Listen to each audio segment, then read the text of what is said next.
This is The Limelight, and my name is Prince Apollo.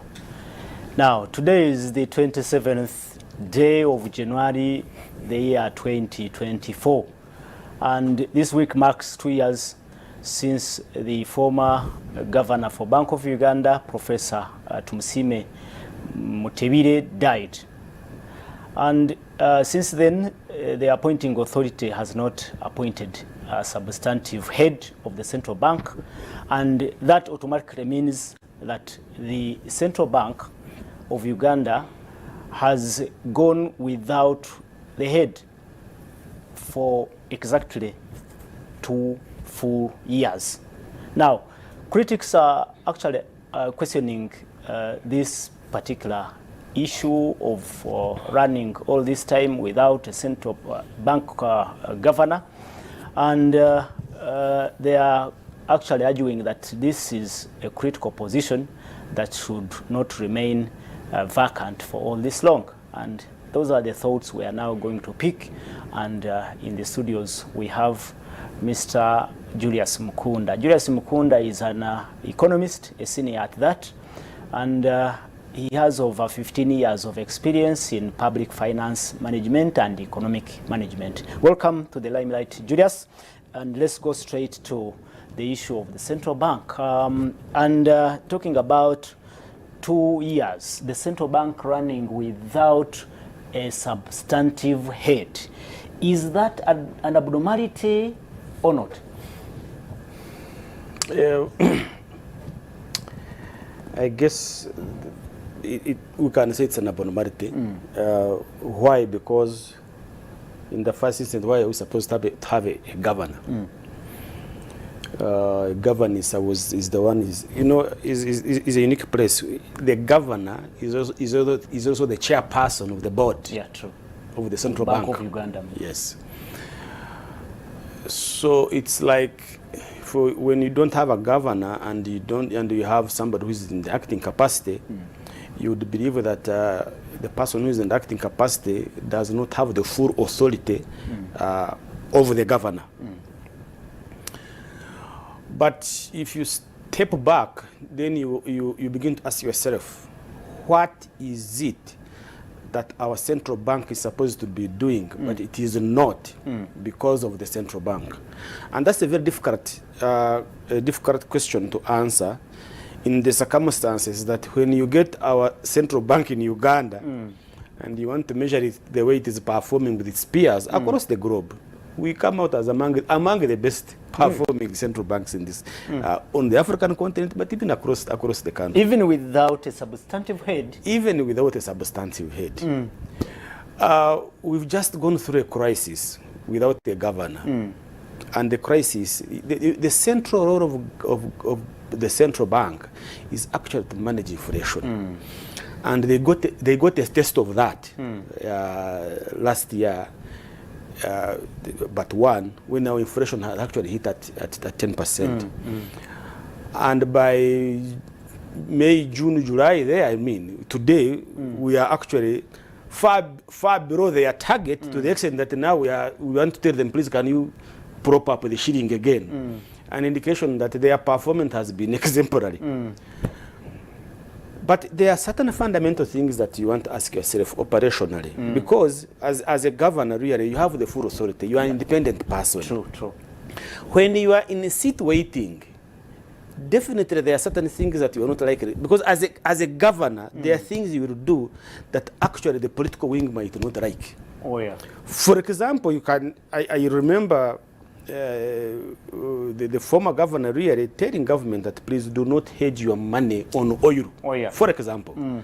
But that one, we know that it now they are doing it. So there are those elements that if you are in a chair and you are very comfortable, there are certain decisions you can make. For example, not surprised that right now, if they are going to make any decision in the central bank, they have to first bounce it back on the executive. And that is not independence. For example, if they want to do a human resource restructuring of the central bank, they have to bounce it back on the executive. But you, as a governor, very independent of any politics, you decide on your own and say, for me to execute my role independently, this is the kind of team I want, and this is the kind of team I'm structuring to meet the challenges I'm facing. Indeed. But right now, the current system, they want to do that because they don't have a governor and will have to ask somebody to approve their work. Mr. Mukunda, are you really insinuating that indeed the central bank could be in the hands of the executive as far as those critical decisions are being made at this point in time? At this point in time, my take on that is that the central bank is not in a position to make its own decisions. Sure. Much as it is important to consult, you consult to understand what other players are thinking, exactly. But you make a final decision. Right now, when you are in an acting position, you cannot do that. Because if you do it and it is contrary to what probably I might want, probably I might not confirm you. Because there is a vacancy. So you are here holding it, and everybody's like, maybe it should be me to position myself and I become the governor. But it is not nice. It is not a good practice. The constitution is very clear we're supposed to have a governor. So for example, you're supposed to have a speaker. And like how our late friend went, may God bless his soul in the peace. The late Jacob Olanyi. And we said, you know what? Our Honorable Anita is the best. Let's remain with Anita as the deputy, and then we move on. Okay, of course, Parliament is going to function as usual. But then... But you see, in turn, when you are in charge of a job that you have fully been given, and you have been given the instruments of power of that particular job, then your mandate to execute your job is unquestionable. Good. Yeah, I think you're and that's why people are saying that clear. even the money we are having, people are saying maybe this money is not legal tender because it is not signed by the governor. So some people are going to ask some of those things. I mean, and the central bank of course came out and raised that. But you are creating lack of confidence in the things that you do, however right they would be, because you are missing. However smooth, I mean, they are weathering the storm, but you don't want people to begin to say you make one mistake and then they just you say it's because you don't have a governor, even if the governor was there. So the confidence in the system begin to reduce. And that's why they say central banks must be independent of political machinery. Okay. And if we recall the service of the late Professor Tumusime Mutebire, may his soul rest, he was credited for speaking to the power, to the authority. I can recall one particular incident that has been quoted over time, that there was a decision at one point to print, for Uganda to print its own money.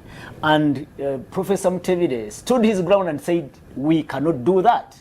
And that is what you're saying, that possibly this time round, it is what we are likely to miss, or we have been missing for all these 2 years. That decision-making person or organ, and I mean, that is exactly what you're saying. Let me tell you, can the current leadership at the central bank go to Parliament and tell them,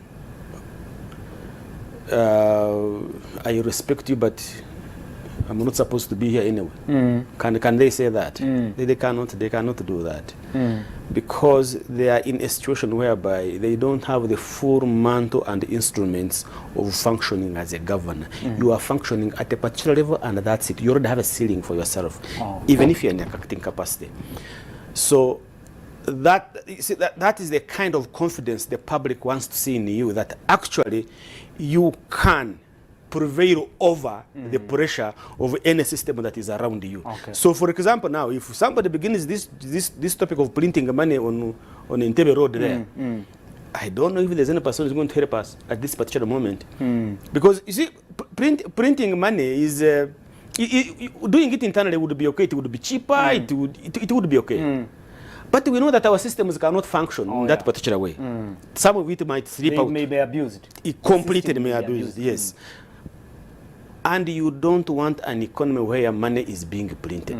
So, and it's, illegally. So, and if somebody can't see that, but you see, for the executive, actually is that, I mean, we have a debt of 96 trillion. Why don't you print $1 trillion and you circulate it, and then probably you can have some less pressure. To the executive, that can be a very immediate decision. But to a central bank, that is unthinkable. Okay. You can't do that. You can't do that. Yes. And you said it is performing well, even without a substantive head, and that now takes us to another issue that we can look into. Does that possibly mean that maybe we have redundant officers in jobs in this country? No, you see, I think the issue of government, I mean, it's started disturbing. Well, it is constitutional. No, it has really it is legal. It's disturbed me. It's like you have a plane, there is no captain, and there's the first flight officer. Oh. And you're like, it's okay, since we have a flight officer, he knows how to do things, he can still under the plane. So next time it is taking off, last time you flew the plane, why don't you do it again? That is dangerous. You are taking a huge risk. It's a huge risk. Because when a crisis hits, and of a bigger magnitude, you have only and only. You have only a flight officer. You don't have a captain who is very well experienced in managing crises. This is what we are. That's what we are on. So we manage the inflation. What's the problem? That is we don't need. That's a very befitting example. So, and I think this is what we are in the situation, that because we are so lucky, we have not been hit by a huge crisis. We are still. In your experience, Julius, what could possibly give us a scenario under certain circumstances in which we could be actually at a very, very, very big risk? Tell us what could possibly go wrong without a substantive head of the central bank. You see, this one is that the central bank mandate has expanded. It used to be very small, manage inflation, monetary policy, in exchange rate, prices, manage that. But the central bank role has expanded. It has expanded to providing liquidity to manage the financial crises.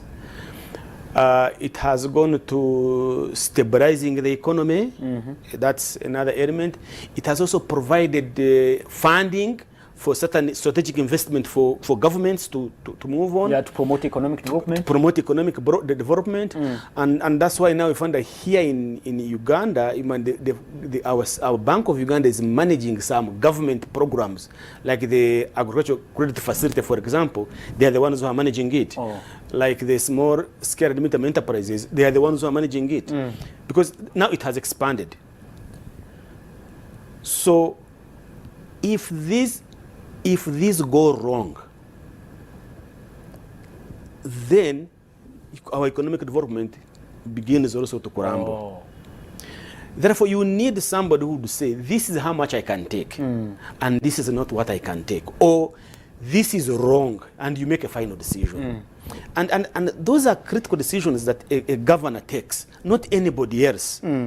But if you leave an acting governor and then you say you are the one to take these decisions, and you have not provided him full instruments, when things go wrong, he has nothing to protect him. So you need to insulate the central bank from any other risks that are associated with managing some of these particular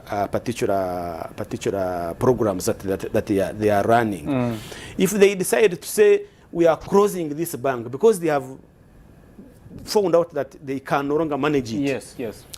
And on the political side, you are like, no, this bank is too big to fail, so we don't, let us push in more money. Those are decisions taken by the governor. The governor. He said, no, I don't think I need to continue with this. Because at the end of the day, they are measured in terms of how they performed. And then they will have this bank, this should have supposed to have closed 3 years ago, but it's still on their books. It's a very huge risk. But that also sends a signal to the whole sector that actually things can be done in a different way and you still live. So you need a strict central bank to say things can't move in this particular way. This is where I stop. But if I'm going to put a stop, and for you can go around and say, no, I need to get some political backup, then you are making the central bank decisions, I mean, toothless. When you backward, you can't all right, now as we wind up, Mukunda, Julius, can you make some recommendations in this particular situation, which you said is very risky? Is like flying a plane without a captain. Are there any recommendations possible you can make? Because the appointing authority seems not to be ready to appoint a substantive governor at this point in time. What else can be done, maybe to patch up? I don't know if you have any recommendations. I mean, if we have failed to get a Ugandan who can run in absence of if there is no Ugandan who can run it, let us put an advert in the newspapers and they say Uganda government of Uganda requires a governor. And you say many people will apply for it. Really? They sit for interview and then they manage this. It's not a rocket science issue, really. It's not. But and I don't know why. I really don't know why. If I may ask, Julius, you've been in this field for a very long time. Do you see people who are capable of leading the Central Bank of Uganda? I mean, here within this country. Oh, goodness Lord, there are so many. Makerere University has really graduated so many doctors in economics and public finance management. I never knew the current acting governor until they brought him. I was like, wow. And he was international. He's highly credited. Has worked in international institutions, including the World Bank. How many of our Ugandans are working in these international institutions? There are so many. I think the problem is not we lack really. Okay. I think the problem is that the appointing authority is taking his time. Taking his time for. But I think it is now. I think the time is too long. we really need a governor so that when the plane hits turbulence, yes, we know that at least there is somebody who is there to manage it. Your final comment, Julius Mukunda, as we wind up this. My final comment is that I think it should be a best practice that people heading this, we should ensure that nobody is in an acting position for more than 6 months if you are heading a government institution, including NSSF, including parliament, including judiciary, including all these other. It's a best practice that in 6 months you are replaced. If the vacant, if you're not fit for the job, you're replaced. If you are not fit for it, you confirm. If it is vacant in 6 months, it should be filled. That's the best corporate practice, and I think we should follow that in whatever happens. So I really appeal to His Excellency the President that it's now 2 years. We need a governor so that we can have even more confidence in our economy. Good. Thank you so much, Julius Mukunda. And Julius Mukunda is the Executive Director for CSBAG. And CSBAG stands for Civil Society Budget Advocacy Group, and a senior economist there with more than 15 years of experience in public finance management and economic management. We thank you so much for your time. It was a very befitting example of a plane flying without a pilot, and that is it. That is the state of affairs at Bank of Uganda in the eyes of Julius Mukunda. My name is Prince Apollo. Let's catch up again next week on Friday in the next edition of The Dialogue. I may say, God bless you, God bless Uganda.